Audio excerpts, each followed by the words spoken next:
Ton salaire brut affiché sur ton contrat n'est pas ton salaire. C'est un chiffre marketing. Entre ce montant et ce qui atterrit vraiment sur ton compte, il existe une machine que la plupart des Français n'ont jamais pris le temps de comprendre. Le système fiscal français, qui prélève en moyenne 45% de la richesse produite dans le pays. Cette machine décide combien tu gagnes vraiment, combien tu peux épargner et même à quel âge tu peux partir à la retraite. La plupart des salariés ignorent comment elle fonctionne. Dans cette vidéo, tu vas comprendre exactement ce que chaque ligne de ta fiche de paie te coûte et surtout comment le système est construit pour te faire croire que tu gagnes moins que ce que tu gagnes réellement ou l'inverse. Commençons par la base. Le salaire brut, c'est ce que ton employeur accepte de payer pour ton travail. Mais avant que cet argent arrive sur ton compte, il traverse deux filtres. Le premier, ce sont les cotisations sociales. Retraite, chômage, sécurité sociale, prélevées automatiquement. Le deuxième, c'est l'impôt sur le revenu, prélevé à la source depuis 2019. Ce qui reste à la fin, c'est ton salaire net. Et c'est ce chiffre-là, pas le brut, qui définit ta vraie capacité à vivre. Prenons Gabriel. Gabriel a 32 ans, il est cadre à Lyon, et son salaire brut annuel est de 42 000 euros. Sur sa fiche de paye, les cotisations sociales représentent environ 22% du brut, soit 9 240 euros. Il lui reste donc 32 760 euros de net avant impôt. Beaucoup de gens s'arrêtent ici et pensent avoir compris leur salaire. C'est une erreur, parce que l'impôt sur le revenu n'a même pas encore été calculé. Voici la règle la plus mal comprise de toute la fiscalité française, le barème progressif par tranche. Les gens pensent que si tu passes dans une tranche à 30%, tout ton salaire est taxé à 30%. C'est faux, et cette erreur pousse chaque année des milliers de salariés à refuser des augmentations par peur de perdre de l'argent en changeant de tranche. Ça n'arrive jamais. Seule la portion de revenus qui dépasse un seuil est taxée au taux supérieur, jamais la totalité. En 2026, le barème fonctionne ainsi. Jusqu'à environ 11 520 euros, 0%. De 11 520 à 29 373 euros, 11%. De 29 373 à 83 998 euros, 30%. Au-delà, ça monte à 41%, puis 45%. Reprenons Gabriel, avec ses 32 760 euros nets imposables. Une partie de son salaire est taxée à 0%, une partie à 11%, et seule la tranche qui dépasse 29 373 euros est taxée à 30%.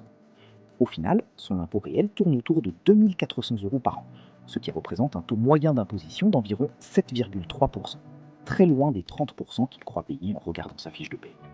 C'est la différence entre deux notions que presque personne ne distingue.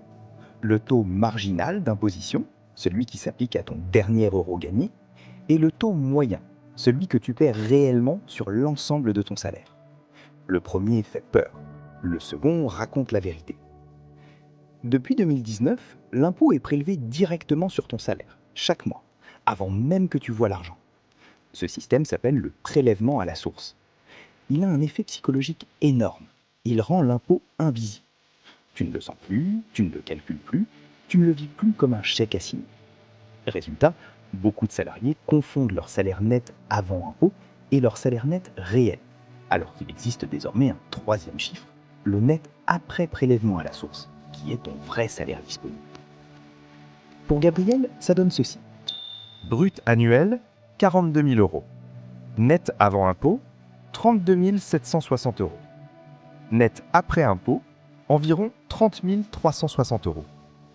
Entre le chiffre que son employeur annonce et l'argent qu'il peut réellement dépenser, il y a un écart de 11 640 euros, soit 27,7% de son salaire brut qui disparaît avant même d'attendre son compte bancaire. Maintenant, un point que presque aucun salarié ne vérifie. Le quotient familial. La France ne taxe pas les individus, elle taxe les foyers fiscaux, divisés en parts. Un célibataire compte pour une part.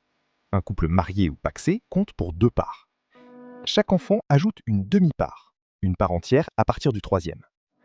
Le revenu du foyer est divisé par ce nombre de parts pour déterminer le taux d'imposition, puis remultiplié pour calculer l'impôt total. Gabriel une deuxième fois, mais marié avec 2 enfants. Foyer à 3 parts. Son revenu imposable de 32 760 euros, divisé par 3, donne environ 10 920 euros par part. Un montant qui reste presque entièrement dans la tranche à 0%. Son impôt tombe à quelques centaines d'euros seulement. Même salaire, même métier, Mais une situation familiale différente change radicalement son vrai salaire disponible. C'est pour ça que deux personnes avec le même brut peuvent avoir des niveaux de vie très différents, sans que leur employeur y soit pour quoi que ce soit.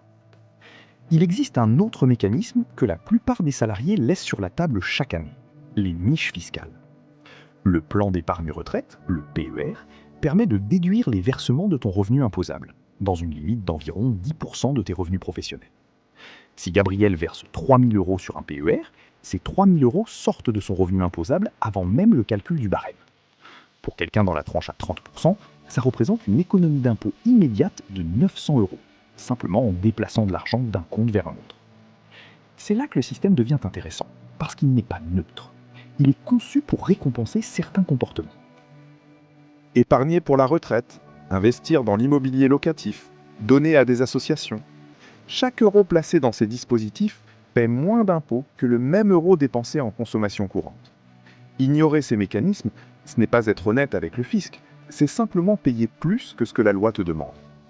Il y a enfin un troisième prélèvement que les salariés confondent souvent avec l'impôt sur le revenu, mais qui est totalement séparé. La CSG et la CRDS, les contributions sociales, prélevées directement sur le brut avant même que le net apparaisse. Elles représentent environ 9,7% du salaire et financent la sécurité sociale, pas le budget de l'État. Contrairement à l'impôt sur le revenu, elles sont quasiment proportionnelles, sans les paliers progressifs du barème. C'est une des raisons pour lesquelles la France a un taux de prélèvement obligatoire parmi les plus élevés du monde développé, même quand l'impôt sur le revenu lui-même semble faible. Voici pourquoi tout cela compte concrètement. Deux salariés, même brut de 42 000 €.